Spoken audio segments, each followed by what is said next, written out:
하겠습니다.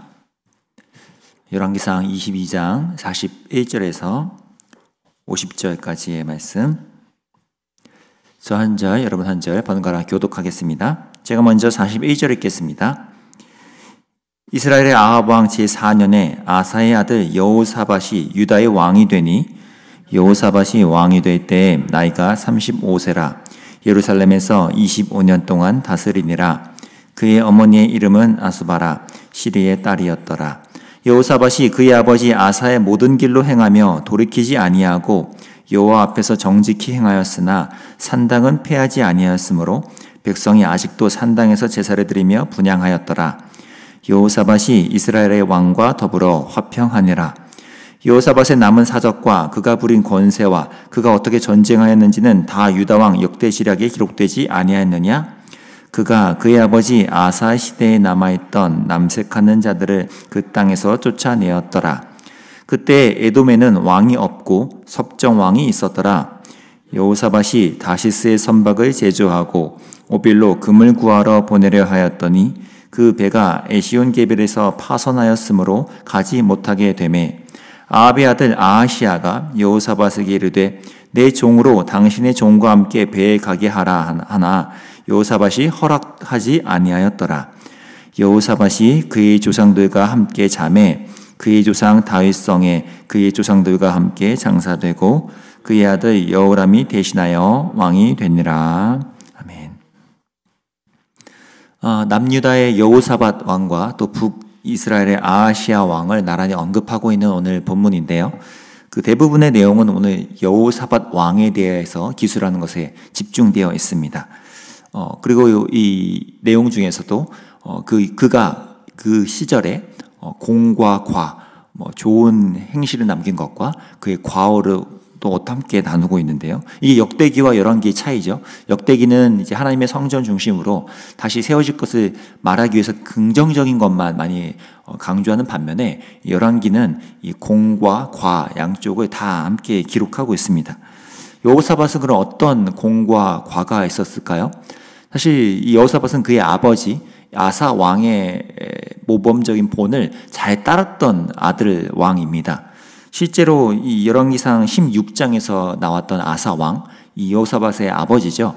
그가 행했던 정책, 또 의로운 행위들, 또 본받을 만한 점들을 거의 다 그대로 유사하게 여호사밧 왕이 물려받아서 행했던 것으로 기록되고 있습니다. 딱 한 가지가 그 차이가 등장하는데 오늘 내용에 나오는 모습이에요.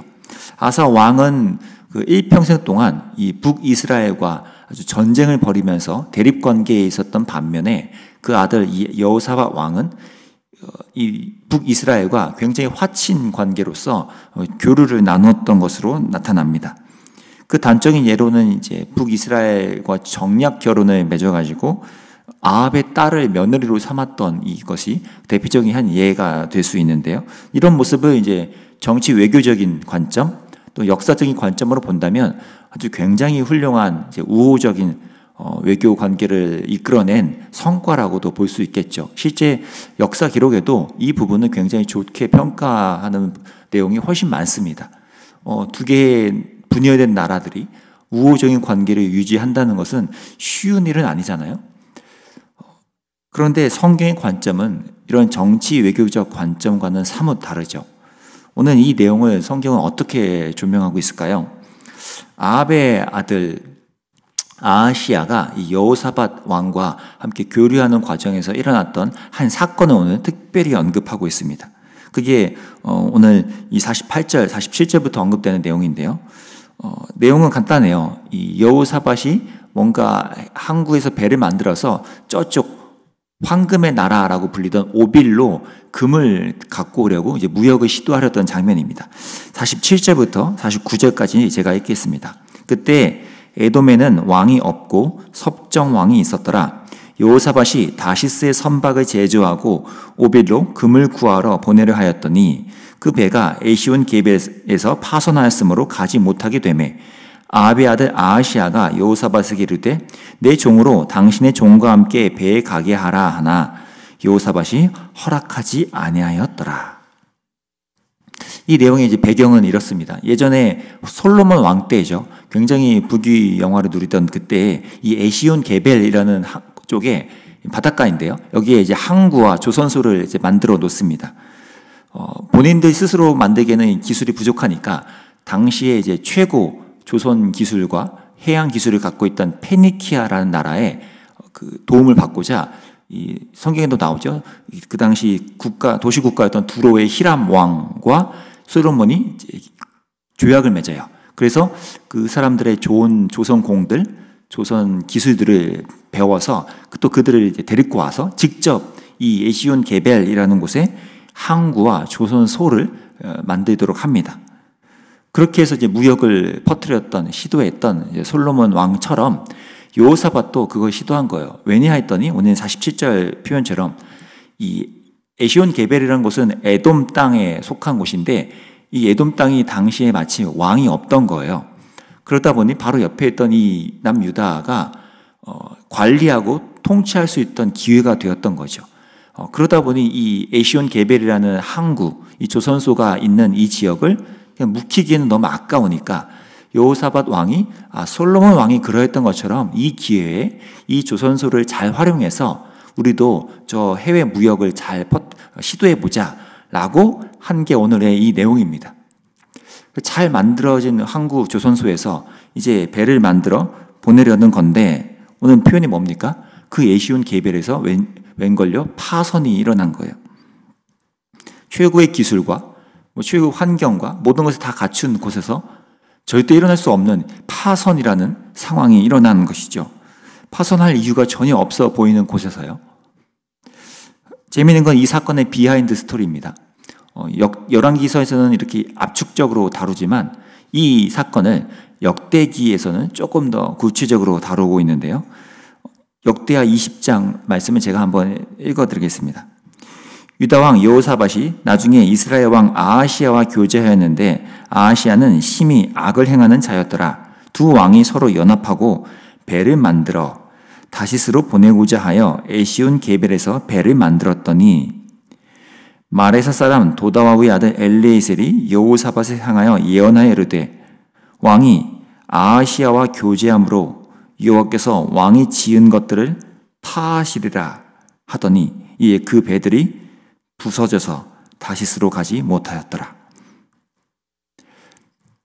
파선할 이유가 하나도 없던 곳에서 이런 파선에 일어난 이유를 성경은 아하시아라는 악한 왕과 너무 깊은 교제, 관계로 이루어져서 그 악에 대한 물들임이 일어나는 것에 대해 하나님이 경고하시고 그로 인하여 에시온 게벨에서 이 배가 파손시키는 일로 나타나게 하셨다는 겁니다. 이 뭔가 그릇된 동맹 무역과 관계를 하나님이 그 사전에 차단하시고자 했던 거죠. 그 후에야 정신을 차린 여호사밧이 했던 행위가 오늘 본문에서 아까 읽었던 49절이에요.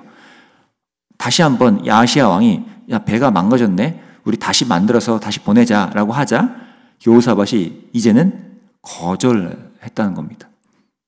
저는 이 점이 굉장히 부럽기도 하고 닮고도 싶은 거예요. 하나님이 사인을 보내서 이것은 옳지 않아.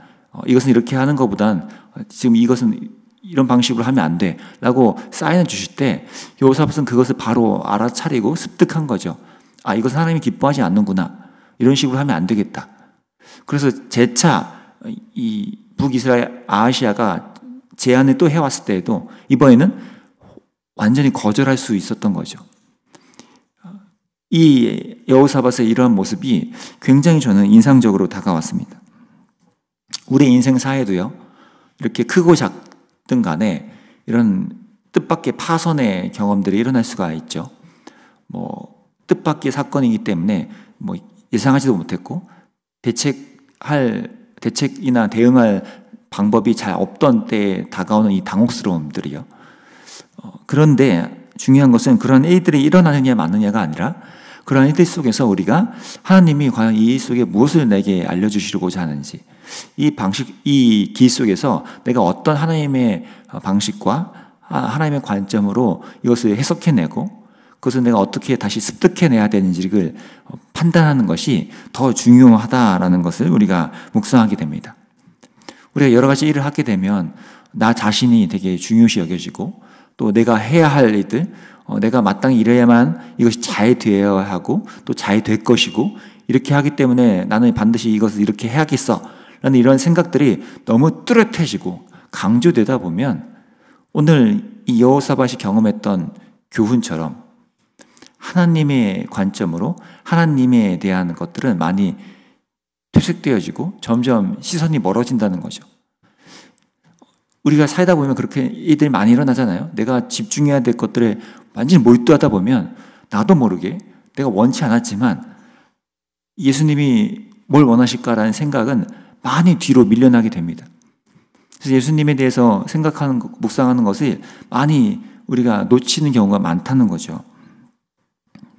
저와 여러분의 삶에 어떠한 파선과 같은 일들이 일어나도 그 자체에서 너무 두려워하거나 놀라지 않으시길 바랍니다. 왜냐하면 그것이 어떤 일이든 간에 그 일을 통해서 오히려 내 삶에 예수 그리스도를 더 뚜렷이 볼 수 있게 된다면, 그래서 내 삶에 그리스도의 십자가가 더 확실하게 나타나게 된다면 저희의 그 길은 잘 가고 있는 길이기 때문입니다. 오히려 주님이 보이지 않고 주님은 더 희미해지고 다른 것들 또 내가 중시하고 내 마음과 내 욕구만 더 뚜렷해진다면 그 길은 오히려 하나님이 기뻐하시는 길이 아닐 수도 있다는 것입니다. 모든 일들 속에서 주님이 원하시는 주님의 마음이 더 뚜렷이 느껴지고 그분의 길로 내가 순종해 가려고 하는 그것이 발견되는 것이 오히려 우리의 삶에는 더 올바른 여정길이 확실하다는 것이죠. 오늘 말씀을 통해서 저와 여러분의 삶에도 그러한 묵상과 적용이 일어나면 좋겠습니다.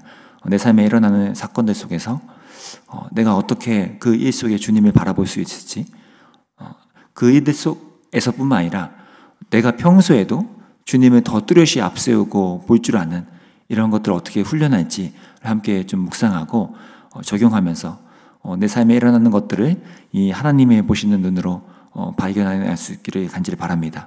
그래서 오늘 우리의 찬양한 것처럼 주 예수께 나아가서 항상 우리의 것들을 쏟아넣고 그분의 음성을 들으며 거기에 순종하는 연습들이 우리 안에 잘 연마될 수 있기를 간절히 기도합니다. 제가 기도하겠습니다.